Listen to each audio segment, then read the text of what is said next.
Well, hello there, everyone. Welcome to What's the Tea with Gen X, Y, and Z. We are three generations, three perspectives, one cup of truth.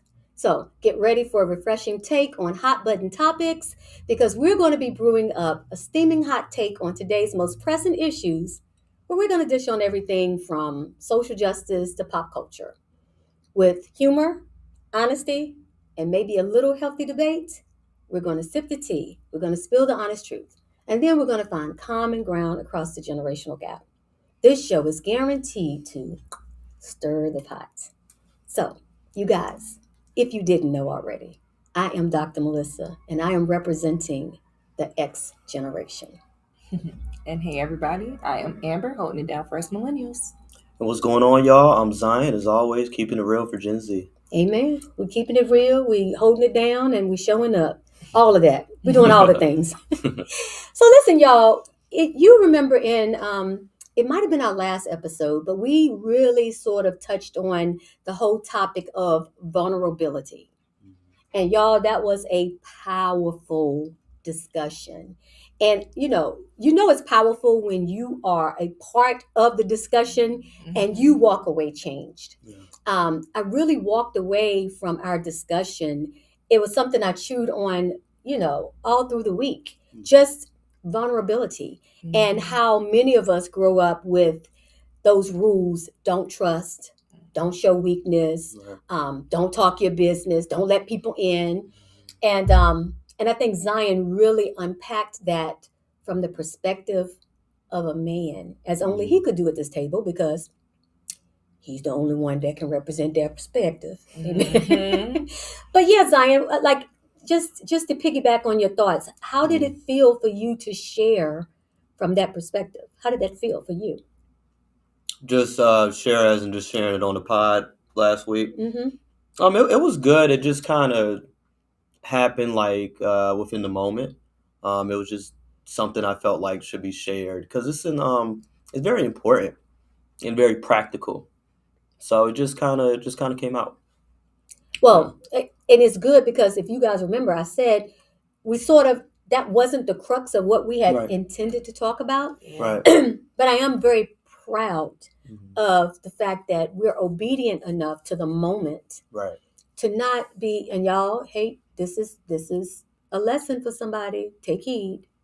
We're not so committed to our programs that we can't pivot in the moment. Right. And that's not just necessarily a show. I'm talking about even in our lives. Yeah. We got our plan A, and this is the way it's supposed to go. And sometimes we're so committed to that plan that we won't allow ourselves to be shifted for something greater. So, yeah. Amber, what did you think? Because Amber was happy. I was like, say it. Yeah. No, it was, I really think it was something that needed to be discussed because it's not really discussed often. A lot of men feel like they have to mask their feelings and their emotions. And shockingly enough, they really are not well versed in emotional intelligence as they should. But also to that, they've never been put in a space where they're comfortable enough to be able to feel like they can be vulnerable or show any emotions. Or taught. Taught, right. Based off of, how people have grown up, right. Or the repercussions that come from it. Right. Because how many of us have bared our souls and took the chance to be vulnerable with somebody and have them throw it in your face later on, or double back, or use it as a weapon against you. Right. And you're like, I knew I shouldn't have said anything. Right. So it's a very real thing because use your word with emotional intelligence, I think we're just in a time now where as people, we lack emotional intelligence. And I think that's punctuated for men, but women as well. Right. And so we have this inability to, I want to say, let people in, right? And so here's how we're going to unpack today, because it is important that we protect ourselves. It is. Like, listen, y'all, sometimes I go to the grocery store, I'm standing in line, I learned way too much about people in the grocery line. Listen, I'm talking about deep stuff. One time I was in there and the lady was talking about how her husband was sleeping with her sister. Ooh. Yeah. And that was happening at the Kroger. And I was like, Ooh. and she was telling me, and I was thinking, oh God, I don't know what to say. I don't know you. I don't know your name. Uh-oh. I don't think I'm supposed to know this. Right? Well, I know you were uncomfortable in that. Oh, of course I was. Ooh. So yeah, it's healthy to protect yourself. That is natural. Like that's natural instincts. But when do we pivot from protecting ourselves versus just shutting people out? That's what we're going to talk about today. How do you know the difference? Let's call it walls versus boundaries, right? If boundaries is the thing of protecting yourself in a healthy way and walls being shutting people out, how can we define the difference between I have boundaries or I've built walls? Let's go. What if you still don't know? That's why I'm over here with these faces like, Well, let's define a boundary. What's a boundary? My crickets. I can say probably a boundary for me is like things that I've learned from, like the hard way, because like we were talking about a couple shows ago, knowing like red flags. Like I notice red flags. I just don't want to notice the red flags until I've been hurt enough. Then I'm like, okay, all right, you really got to put this boundary in place to protect how you are as an individual. Because I have a big heart. So it is some things that I do need to put boundaries up, and not just for other people, for myself as well. Ooh, that's self boundaries. Yeah. Oh, good. I hope that answered the question. That did. Well, Okay. but you're answering it in a real way. This is not academic where, you're going to have some, ethereal definition. That's not what it's about. What does it mean to you? Right. Yeah. Be a little more subjective. Yeah. For me, a boundary is just a position of comfort. It's like, what can I tolerate and what can I not tolerate that's going to either preserve my peace or right out violate it. So, because you can't always grow in comfortable zones, so that's why I want to really specify that. But just anything that's either going to protect your peace or compromise it, I would consider that a boundary. So a lot of it's circumstantial. Okay, so y'all, did you hear those definitions? And we didn't even go to the Webster. So Amber said from experience, right? Things that she has learned, right? That helps her to determine how to see things as they are with clarity. Zion talked about protecting his peace, right? I am telling you, if we're going to define it, a boundary, I don't know how I could add more to that. Because it's really about, a boundary is something that it places limits, but it's for my peace. It's not necessarily, and when I say protection, I don't mean the protection like this, where everything is, you're just sitting on ready. Right. I'm talking about protecting those things that are important to you. Correct. And a lot of times that comes with experience of not having healthy boundaries, right? So if those are ways to define if something is a boundary, what would be the definition of a wall? I'm a pro wall putter upper. Okay, that was a whole. She made that up, y'all. I did. Y'all know I'm a walking Urban Dictionary. Okay. And at first I thought it was me protecting myself until after time after self-reflecting, and I've heard several people say the same thing, and I'm just like, ooh, baby, that's a wall. And there's walls that are put up due to previous experiences, but when you're in a new situation, it's not fair that you're putting a wall up from something that person didn't create. So there's a emotional attachment to it, absolutely. But I'm basically putting a wall up, telling somebody, hey, you got to beat down this, and it ain't even your fault why the wall is there in the first place. So I'm not giving you the benefit of the doubt that you could be different. So I think when I know it's a wall for me is when I have a lot of emotions attached to it, especially if it's a new situation. Yep. For sure. Nothing has happened yet. I'm anticipating it. Yeah, I'm coming into something anticipating that this is going to happen. So before it happens, I'm going to beat you to the punch because I already had that wall up. Ooh, that's good. Yeah. Ooh, that's good. Yeah, I like good. that. To piggyback off of Amber, I would define a wall as a previous instance of trauma that was so significant. Anything that resembles it, you Mm-hmm. just have to protect yourself, even if it could be something good. So Mm-hmm. when you have an inability to be open minded to anything that even somewhat resembles that previous instance of trauma, I would define that as a wall. Like we Absolutely. talked about, I don't know what that girl name is, but the song said, "If someone's gonna be heartbroken, it ain't gonna be me." Money Yeah. Love, not Mooney. Yeah, shout out, Who? Miss Long. Money Long. When she said, Oh. if a heart gonna be broken, it won't be mine. No disrespect, shout out After Miss Long. you, But yeah, never I would define that as a wall. Like I think I heard that song. you're not even open to like a relationship that way or just anything that resembles that. Oh, Yeah. So walls, fear, hurt, Yep. Yeah. right? Exactly. I want us to think about it. Y'all know I'm practical. So think about your yard. Mm-hmm. If you had your yard and there were walls built up around the perimeter of your yard, it's blocking everything, right? It's blocking everything. It's preventing any kind of connection, any kind of access. What if your neighbor, you need them, like your kid's ball go over the wall, and you need to be able to retrieve it easily. You can't, because what you've put in place is blocking any possibility of connection. Right. As opposed to a boundary, if you had a fence just clearly outlining, this is my property, this is yours. Right. It's not that I need to be protected from you. It's not that, you're a bad person. It's not that I don't want to look across and say, good morning, neighbor, how are you? And, exchange a cup of coffee and niceties. Right. Like, but it's just saying, hey, this is mine and this is yours. Right. And I'm okay with you stepping over that boundary for connection or for communication, and me doing the same. But we're clear about what's mine and what's yours. That's a good. And a fence typically is going to have a door, so you can be selective of who you bring in and who you bring out, as opposed to a wall that blocks everything out. The opportunity for connection, so that I can facilitate that.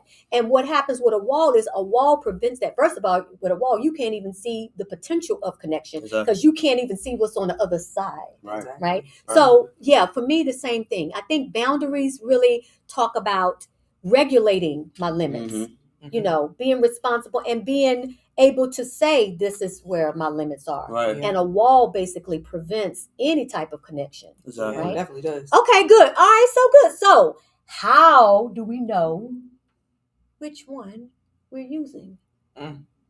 So you got this situation. Listen, y'all, I've got a couple friendships that I've had to regulate access. Okay, let's just say it that way. But I'm often auditing myself and asking myself, is this a boundary or is this a wall? Right. Because to both of y'all's point, when you talk about past experience, and past experience being the caveat for creating a boundary and a wall, how do you know that what you have there is not a boundary but a wall?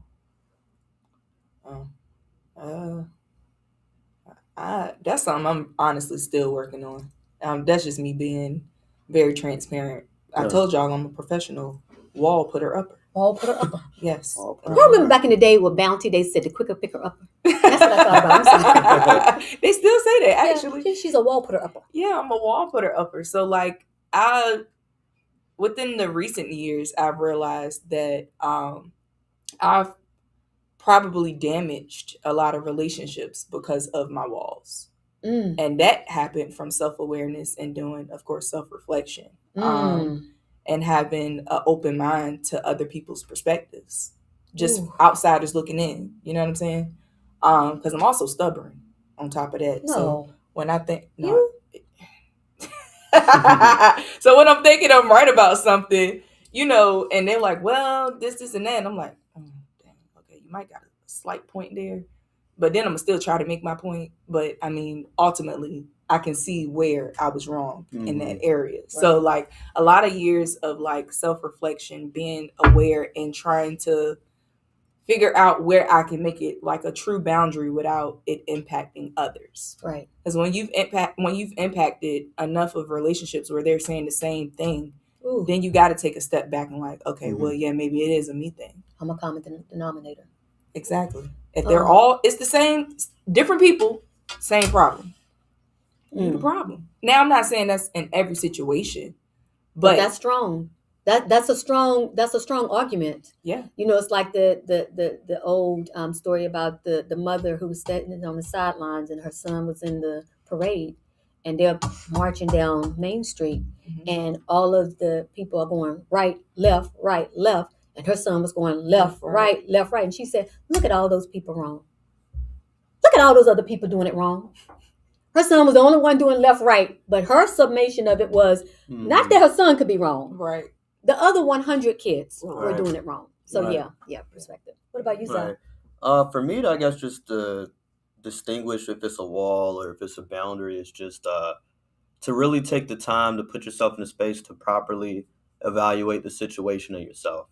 I think it's important to give grace and be fair and understand that people are unique and not every, like I'm talking specifically with people here, I suppose, but every different person is unique in their own way, and not every person can do you like the last person did you.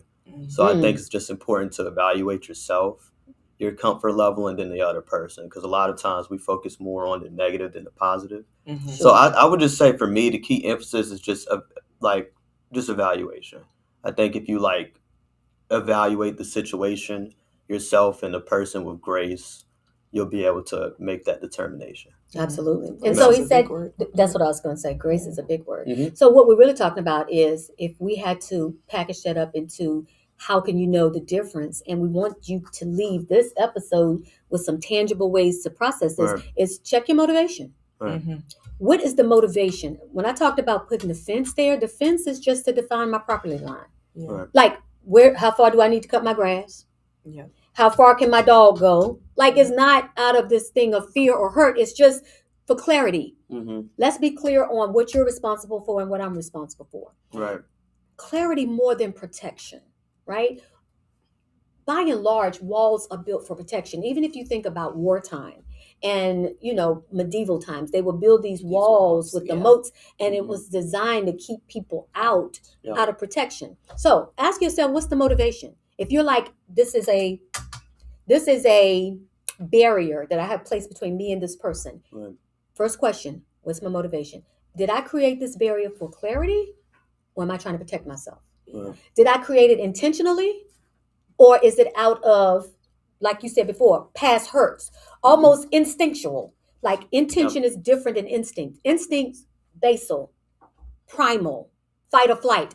Something happens, we react, knee jerk, right? Is it that, or is it with intentionality? No, listen, I'm going to create this barrier out of clarity that I need you to respect my property line, right? Sure. Is it based on my values, right? So when we talk about checking the motivation, we've got to look at walls are designed they're reactionary. I'm not going to be hurt again. That will never happen to me again. I'm ready. We used to say, I'm sitting on ready. I'm sitting on ready. I already anticipate that this is what you're going to do. And so when you're trying to see, is this a wall or is this a boundary? Ask yourself those questions. If you said, like Amber said, before the person even says hello, I already know what you're trying to do. Or you got a girlfriend, I already know y'all talking about me, because that's what y'all do. That's what every friend I had before did. Well, now that's based on fear, and that's based on what's happened in the past. That's different. So if we talk about that, the first thing being check your motivation, what if we said the second point, how you can know if you got a wall or boundary, and let's dish on this, is if we check the outcome, right? Like if we look at, does this thing create safety or isolation? Yeah, that's a good point. That's a great point. Because every wall that I put up definitely created isolation. And it wasn't isolation from the other party, it was isolation for me.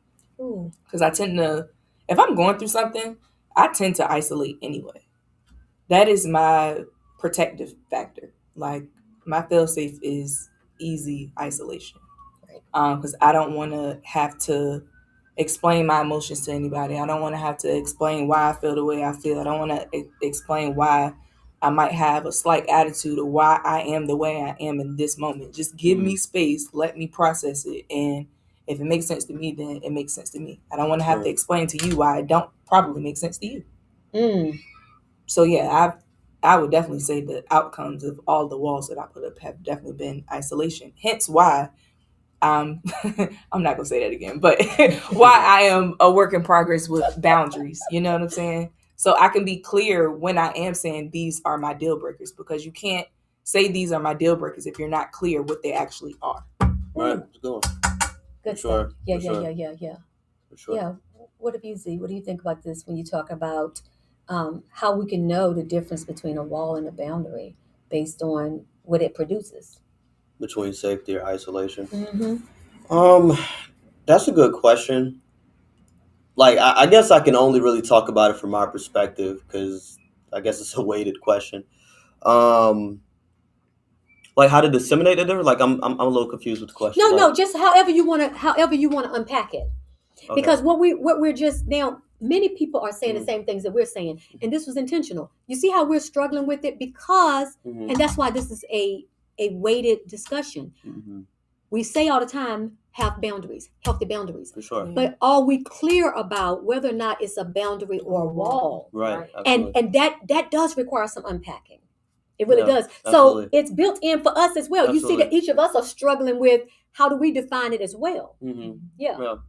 No, absolutely. I mean, just again, like a boundary should always produce safety, opposed to isolation with a wall. Because as you mentioned earlier, a wall is always going to be reactionary, put up for protection, rather than connection. So I'll just speak more about a boundary, I suppose. A boundary the outcome should always be safety for both you and the other person, because it's just mutual connection. Because when you put those boundaries in place, y'all should both be aware of what those boundaries are. And there should be a deep respect for each other's boundaries so they're not compromised. Like we referred to before with a fence. A fence typically is always going to have a door, so you get to be selective when you want to let somebody in.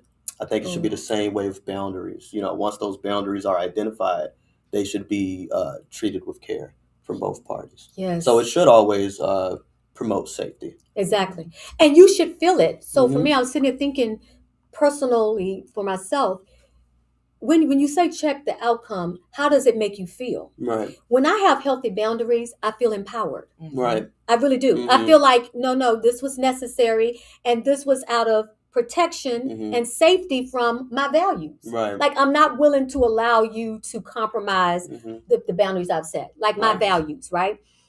But I don't feel the isolation of when I have had walls. Y'all have done both. I've done both. I can think about like relationships, friendship relationships or whatever, where it was a straight up wall. It was like, I'm not going to trust you. I'm not going to really let you in because you're going to hurt me, or you're going to take that information and use it against me, or you're just trying to get in my business so that you can talk about me. And it was a wall.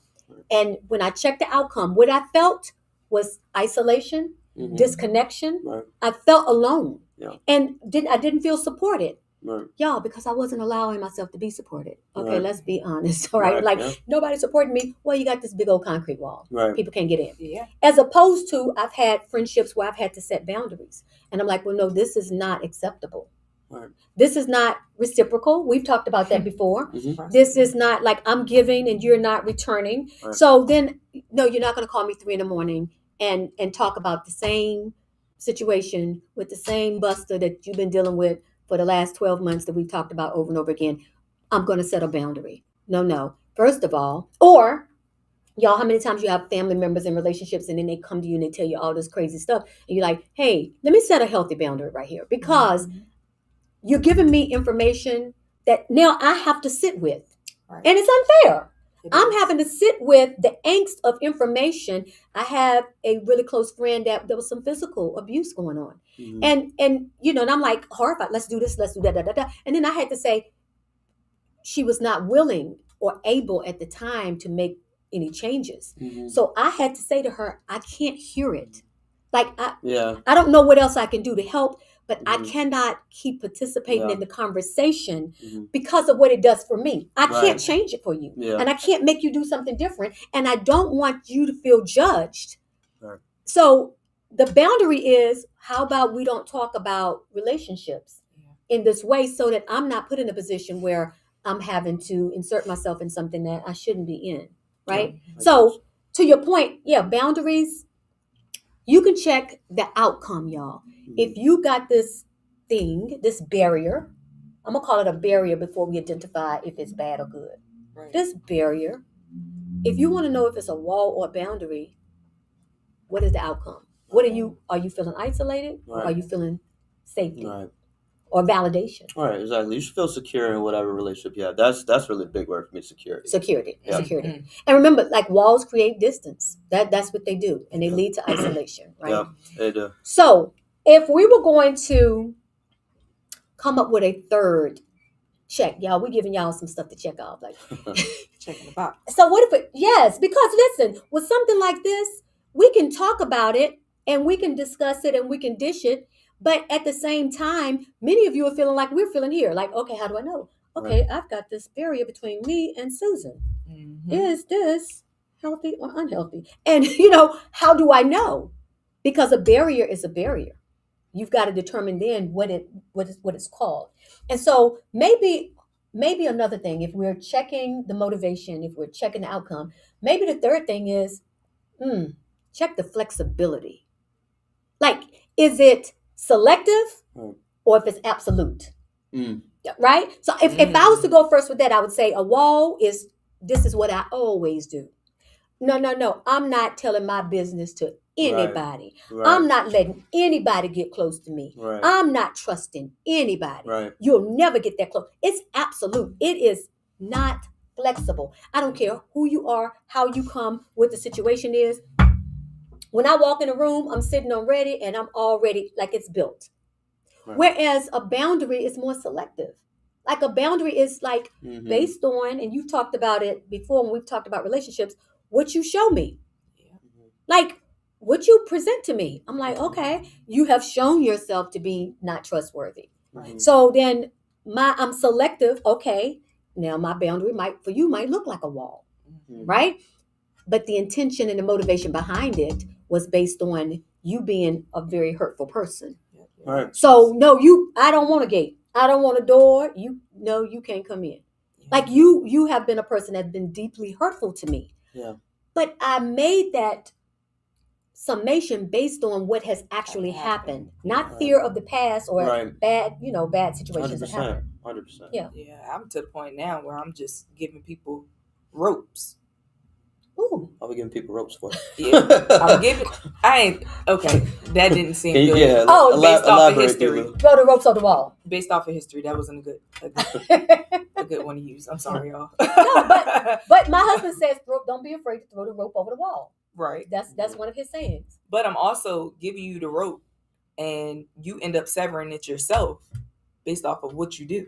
Mm-hmm. So I'm giving you this friendly thing of, all right, I'm gonna give you a try, but you got the rope. Now you do something to sever it yourself, that's on you. I gave you the rope. I'm not necessarily giving it to you to hang yourself though, but I am. But you calling it a rope. Like it's inherent in the description. I'm giving you the rope. It's almost like, oh, here's the rope. Let me see what you're gonna do with it. Mm-hmm. I mean, either you can. Maybe that ain't okay. I take it back, y'all. No, that won't wholeheartedly good. But no, I'm basically saying I'm gonna give you the benefit of the doubt, but. No, I get what you're saying. If you mess that up, that's on you. It's what you decide to do with the rope. You gonna climb it, or you just gonna mess around? I mean, I think that's what you said. Here's what I'm saying. It is, but I didn't use it in the right vein. So let me unpack that. No, let me unpack that because here's the thing, and I want Amber to be comfortable in what she said. Let me tell you. So the thing that you said, there was nothing wrong with it. Right. What I wanted to highlight is how that still filtered through pain. Yeah. Right? And it's not that there's anything wrong, and it's not that I don't have an iteration of that myself.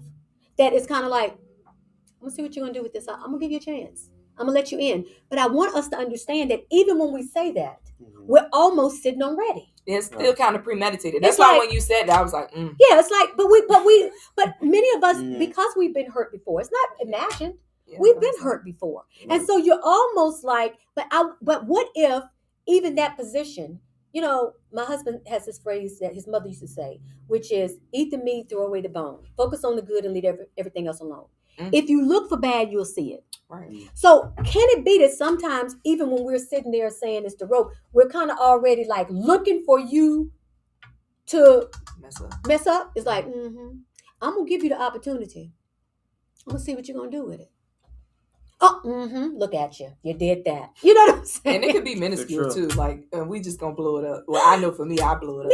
Well, I think it's human nature. Yeah. I love that you said that, because I think, believe it or not, people are able to see themselves in that. That even when we say, "Oh, it's not gonna be a wall, it's a boundary," but I'm gonna give you the rope. Right. I mean, it's like you said, it's a humanistic tendency. People don't want to get hurt. And it's reasonable. Yeah. Very. But you got to understand, like, what is it doing in your life, though? Is it productive? Right. So, like, for me, when it comes to boundary, the most important thing is security. So when we talk about flexibility, I think there's a duality of that. Mm-hmm. So, like, for example, with your former example, when you was talking about your friend and her telling you things that she didn't even want your help with. I mean, from there, because it's compromising my peace, because I care about you, and I'm not able to intervene and you don't want me to intervene, I have to put a halt on that aspect of our relationship. Yes. Because from there, I'm just up at night stressing, sweating, thinking, what's going to happen? What can I do? Oh, that's the worst. Oh, goodness. I'm worried about somebody more than me. Oh, gosh. Absolutely. Right? So that's that side of it. But then another side of it, when we talk about grace, we don't want to condition our boundaries, or let me get a little more specific, our expectations based on somebody's performance. That's where that kind of that unconditional love come in as well. And it's very important to have that as well as grace when you're in these relationships, because people are not always going to perform based on your expectations. Well, that is true. So you got a lot of bad seasons in relationships. So to have those appropriate boundaries, I think, as long as it wasn't compromised intentionally. Right. Like if it's more of an expectation, you have to kind of open that door with grace a little bit. Yes. To keep that security and peace, because if the relationship is just based on your expectations, it's going to be wishy-washy. It's going to be all over the place. It's going to be unstable. So I just think there's a duality to that flexibility. So they're both very important. I love how you unpacked that, and I love when you said, even to that point, and that was the language I needed, protecting your peace, when I made the comment about my friend, who I love, but it was like I needed to protect my peace, and not out of a selfish way, because, I'm for the people I love, I'll take the earrings off, right? So I'm like in go mode, like, okay, what do we need to do? And that's me then exerting my will, my judgment, how I would handle something, right? So here's the thing. Boundaries mean not everyone. Walls mean no one. That's a simple way to think about it. If it's a boundary, it means no, not everyone. I have boundaries. Not everyone will have the same access to me. I'm selective. I have the right to choose access. But walls mean nobody. You're just not getting through. And so if we wrap this up, y'all, which I think has been I think we're going to unpack this some more, because I think what's really happening as we really start to delve into these deeper discussions is that hopefully we are examples and models for you of what we're talking about. That it's very easy to mistake a boundary for a wall. Listen, y'all. Last week. So I don't want you to think, well, it's a long time ago I learned. No. Last week, 2 weeks ago, I'm constantly identifying where something might be a wall rather than a boundary, where I've made it an absolute, where my expectations has been this. And then nobody is responsible for that but me. And then you determine what's your boundary. And I'm not willing to concede to this. This is important to me.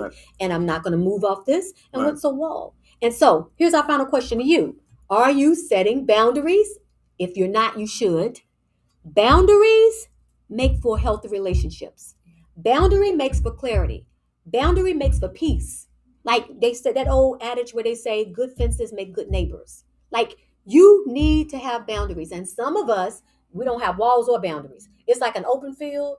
People are just coming in willy-nilly, running out. The dogs coming over, relieving themselves, and like you're just an open field. It's like people can come and go, do what they want to do. There are no expectations. There are no barriers. No, hey, this is what will be allowed. This is what won't be allowed. So you got to have boundaries. But are you setting boundaries, or are you building walls? And so I want y'all to sit with that. Go into our community. I would love for you to answer a few things. First of all, what's one healthy boundary that you've learned to set, right? Another one is, have you ever realized that a boundary was actually a wall? Dr. Melissa did recently. Yep. And what did your family teach you about vulnerability? Going back to the previous discussion that we had. All right? All right, y'all, good stuff. Mm-hmm. So listen, y'all. Let's keep this conversation brewing. It's a good one.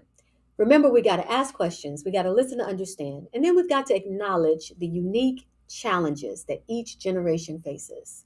And then, you guys, we got to keep looking for common ground, because trust me, it's there. So until next time, keep sipping and keep talking. Tune in next time for another thought-provoking and entertaining conversation that bridges the generational gap, one cup at a time. Take care.